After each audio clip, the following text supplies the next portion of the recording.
تتسبب ركله جزاء جواو ماريو ومينيوليه، وجواو ماريو المحظوظ ترتطم في باطن العارضه بعد ما حاول عليها البلجيكي مينيوليه عشان يسجل جواو ماريو في الدقيقه 50 من عمر المباراه من ركله جزاء في هدف تقدم هنا في ملعب المباراه، ملعب يمبريد الاستاديوم في معقل طبعا نادي كلوب روج في شمال غرب بلجيكا. لكن كره اتحطت قويه من جواو ماريو.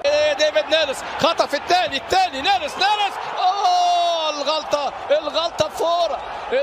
فورة الغلطه من مين؟ الغلطه من براندون ميشيل، ويسجل البرازيلي البديل ديفيد نيرس امامنا هنا. هدف حلو قوي، سجل في دينامو كييف وسجل في الفريق الروسي طبعا الاوكراني دينامو كييف، وسجل في اليوفنتوس امامنا هو القادم من شختار.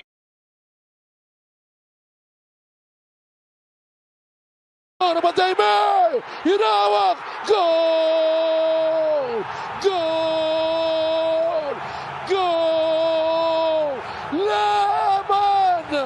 لا امان مع الالمان، لا امان مع الالمان. بوروسيا يكسب المعركه. دورتموند رهيب كريم اديمي كريم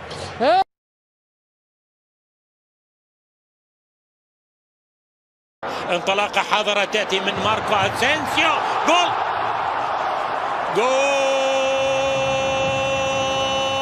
عند الدقيقة 7 فقط. ماركو أسينسيو يتقدم وينتصر لريال مدريد، ويتقدم لريال مدريد وينشر الفرح في ملعب سانتياغو برنابيو. وباللاعب الذي يتقدم كريم بنزيما. جول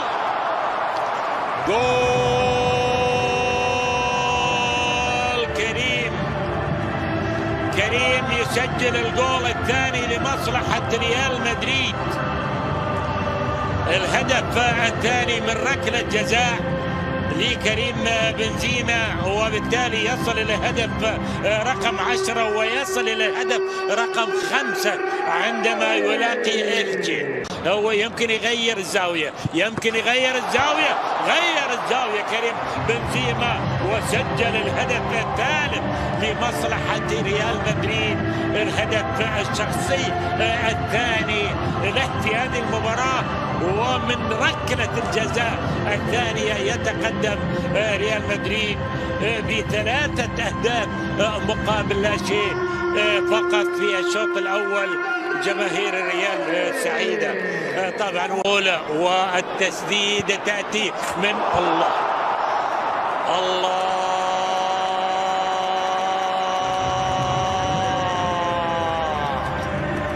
فانتستيك يا أخي.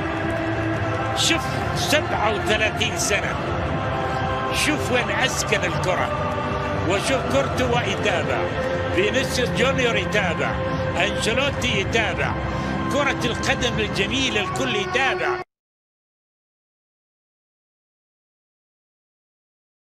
كيتيا دي بروين وجول.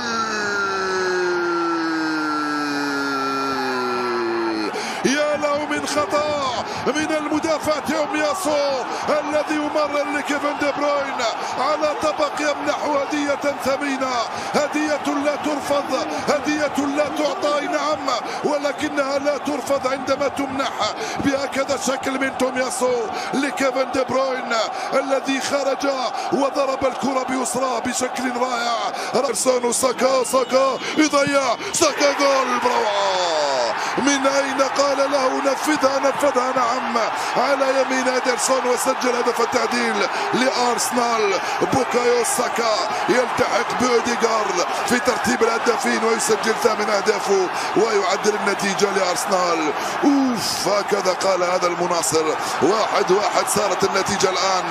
ساكا سجل. إن هنالك دي بروين خطيرة، تسديدة جرينيتش جول. جاك جول. جرينيتش يسجل الثاني لمانشستر سيتي. لعبة ولا أروع. خطأ آخر في دفاع أرسنال. برناردو سيلفا استلم، برناردو سيلفا مرر وصلت لهالاند وراحت من هنالك لجوندوغان، وجوندوغان دي بروين خطيرة، جول! رصاصة الرحمة يطلقها إيرلينغ هالاند.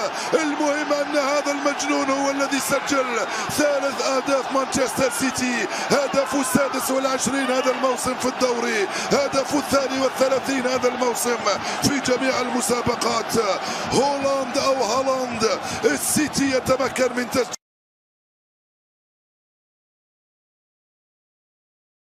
السد من اجل التعويض، كرة بمحاولة عرضية راسية من بغداد،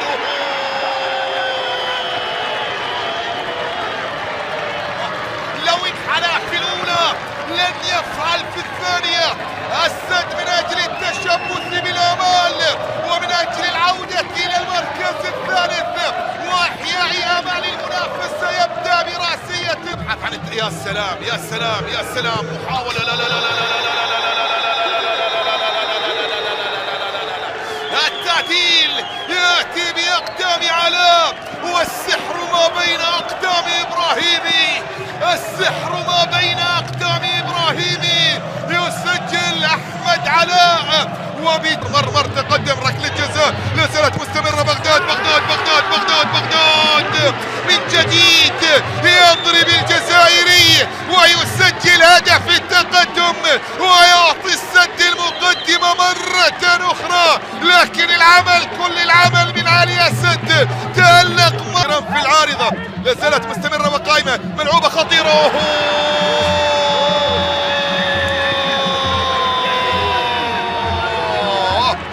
جيليرمي ينهي الأمور لمصلحة الزعيم وكما فعل